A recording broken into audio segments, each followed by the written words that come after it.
بسم اللہ الرحمن الرحیم، السلام علیکم۔ میں سمیع ابراہیم اور آپ دیکھ رہے ہیں ہمارا یوٹیوب اور فیس بک چینل۔ پاکستان کی سیاسی صورتحال عجیب رخ اختیار کر رہی ہے، لیکن اس میں بہت ساری آوازیں اٹھ رہی ہیں۔ صدر مملکت عارف علوی نے ایک مضمون لکھا ہے، اوپن انہوں نے گفتگو کی ہے، جس میں پاکستان کے حالات پر بات کی ہے، اور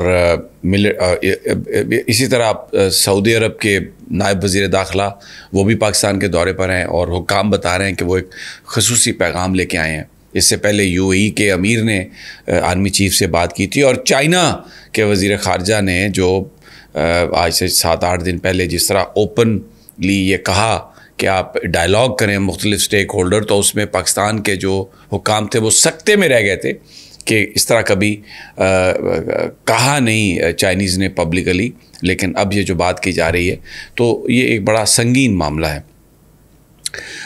میں صدر مملکت نے جو باتیں کہی ہیں یہ میں آپ کو بتاتا ہوں۔ اچھا، اس کے علاوہ اور بھی کچھ جو ہیں وہ بیانات آئے ہیں، اور معاملات جو ہیں وہ ملٹری کورٹس میں سویلین کو ٹرائی کرنا چاہیے۔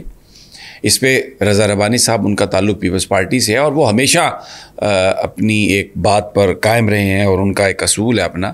کہیں وائلیشن بھی ہمیں نظر آئی ہے، لیکن پھر بھی وہ جو مین کور ایشوز ہیں اس پر ان کی ایک اوپینین ہے۔ کیا سویلینز کو، سیاستدانوں کو، سیاسی ورکرز کو ملٹری کورٹ میں کیس چلانا چاہیے؟ اس میں انہوں نے کہا ہے کہ ایسا نہیں کرنا چاہیے۔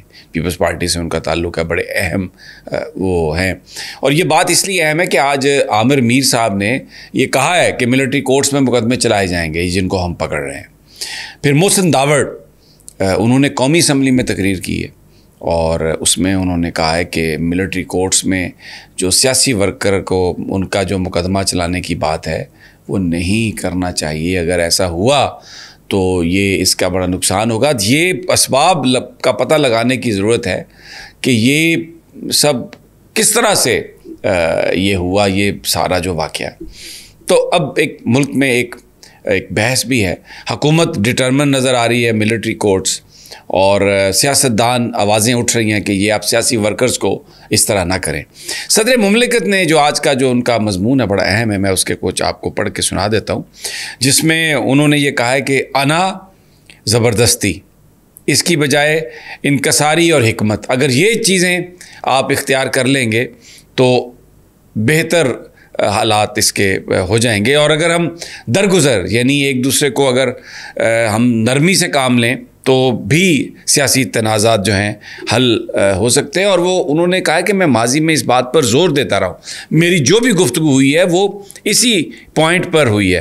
اور پھر ایک انہوں نے بڑی اہم بات کہی ہے کہ میں یہ آپ کو بتانا چاہتا ہوں کہ پاکستان میں کوئی بھی سیاسی جماعت جو ہے وہ پاکستان کی دشمن نہیں ہے، اور نہ ہی غداروں پر مشتمل ہے۔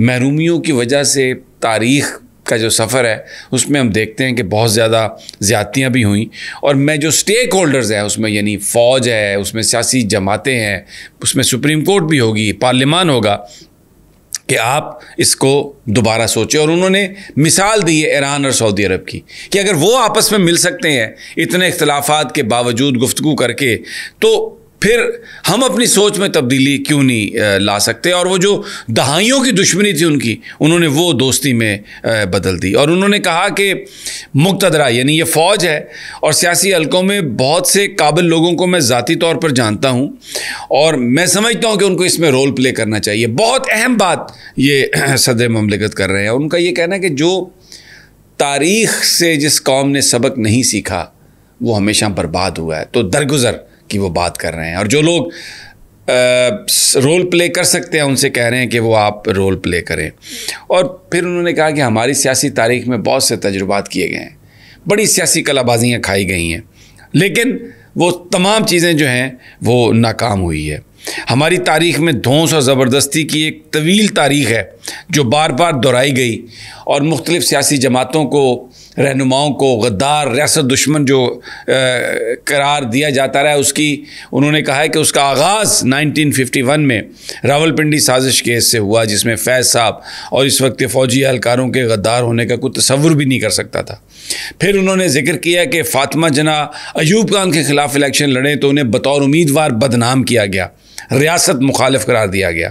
اور ایک نوجوان کے طور پر صدر مملکت نے کہا ہے کہ میں نے اپنے والد کے ہمراہ محترمہ فاطمہ جناح کا جنازہ اس میں شرکت کی، اور چند لوگوں کے وہاں پر نعرے بازی کی وجہ سے شدید وہاں پر آنسو گیس چھوڑی گئی، جس سے جو ہجوم ہے وہ متشدد ہو گیا. اب یہ آج کے حال کے مطابق ہے سب کچھ. اور پھر صدر مملکت کہتے ہیں کہ نیشنل عوامی پارٹی پر بھی پابندی لگائی گئی، نیب پر، یہ ذوالفقار علی بھٹو صاحب کے زمانے میں لگی، غداری کے مقدمے چلائے گئے. اور پھر ریاست مخالف سرگرمیوں کی تعریف وسیع کرنے کے لیے تیسری ترمیم عجلت میں منظور کی گئی. اور غداری کے ان الزامات کا وہ کہتے ہیں کہ ولی خان نے بہت بہتر جواب دیا. اب آج کے حالات کے مطابق ہے، تحریک انصاف شرپسند جماعت ہے جی، تحریک انصاف نے فوجی انسٹالیشنز پر حملہ کیا ہے جی، تحریک انصاف ایک جتھا بن گیا جی. صدر مملکت نے کہا ہے کہ ایسا مت کریں، ماضی میں آپ یہ چیزیں کر چکے ہیں، وہ کامیاب نہیں ہوئیں، اب پھر آپ کریں گے، ان تجربات کو آپ دہرائیں گے تو اس سے کچھ حاصل ہونے والا نہیں ہے. اور آپ درگزر سے اور بیٹھ کر مذاکرات سے معاملہ حل کریں. یہ بڑا اہم صدر صاحب کا آج یہ ہے. اور اس میں جو ہمیں بتایا جا رہا ہے، سورسز بتا رہے ہیں کہ سعودی عرب بھی یہ کہہ رہا ہے، جو نائب وزیر داخلہ آئے ہیں وہ یہی پیغام لے کے آئے ہیں کہ آپ افہام و تفہیم سے کام لیں، آپ ریسٹرین سے کام لیں، آپ صبر سے کام لیں. یو اے ای کے امیر نے بھی جو فون کیا آرمی چیف کو، انہوں نے بھی یہی کہا. اور اس کے بعد پھر اس سے پہلے سعودی عرب جو چائنا کے جو وزیر تھے انہوں نے بھی یہ بات کہی. اور میں پچھلے ویلاگز میں مسلسل کہہ رہا ہوں کہ صدر چیف جسٹس بھی یہ کہہ رہے ہیں، کور کمانڈر کانفرنس کا اعلامیہ بھی یہ ہے. اس بیچ میں اگر کوئی یہ کام کرتا ہوا نظر نہیں آ رہا تو وہ حکومت ہے، نگران حکومت، جو آج جنہوں نے ایک تاثر دیا ہے، ایک اندیا دیا ہے، ایک پلاننگ ان کی نظر آئی ہے کہ وہ زمان پارک پر حملہ کرنے والے ہیں، عمران خان کو پکڑنے والے ہیں. Very dangerous for this country. اور اس پہ رضا ربانی، محسن داور اور بہت سارے لوگ جو ہیں وہ اس پر آواز بلند کر رہے ہیں اور وہ کھل کر کہہ رہے ہیں کہ اس چیز کی ضرورت نہیں ہے. اور اگر آپ اس وقت سڑک پر بات کریں لوگوں سے، عام آدمیوں سے پوچھیں جو ہاؤس ہولڈ ہیں، پاکستان کے عوام کی جو اکثریت ہے وہ عمران خان کے ساتھ ہے. اور یہ جو ایک پروپیگنڈا کیا جا رہا ہے کہ جی دہشت گرد اور شرپسند، اس کو لوگ ماننے کے لیے تیار نہیں ہیں. اور زمان پارک پر آپریشن جو ہے وہ ریئیکشن کو سپارک کرے گا، وہ پہلے سے بھی زیادہ سٹرونگ ریئیکشن ہو سکتا ہے. اور یہ سمجھنے کی ضرورت ہے کہ جو کچھ بھی ہوا وہ کوئی فوج کے خلاف پاکستان میں کوئی یہ مظاہرہ نہیں تھا.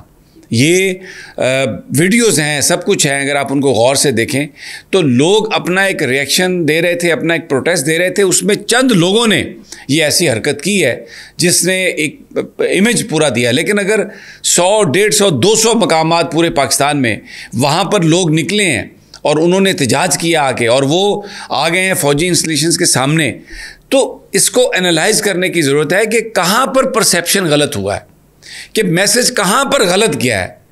کیونکہ پاکستان کے لوگ اور پاکستان کی فوج کے بیچ جو رشتہ ہے وہ اس کی تو مثالیں دی جاتی ہیں اور وہ آج بھی رشتہ قائم ہے، کوئی اس کو توڑ نہیں سکتا.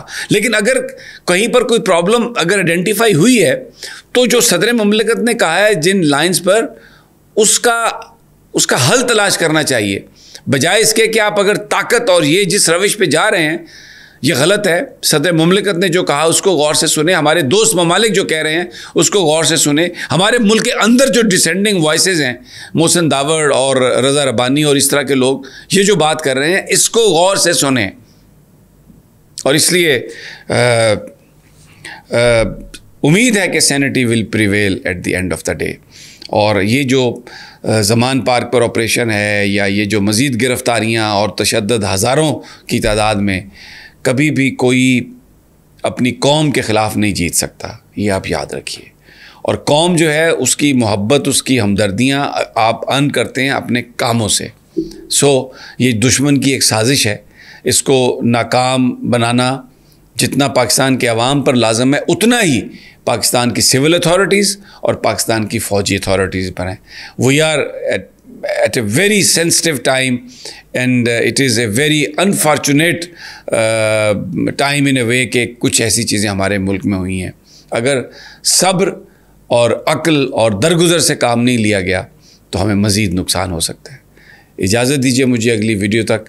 اینڈ اسٹے ٹیون ٹو اس. انشاءاللہ جلد ملاقات ہوگی. اللہ نگہبان.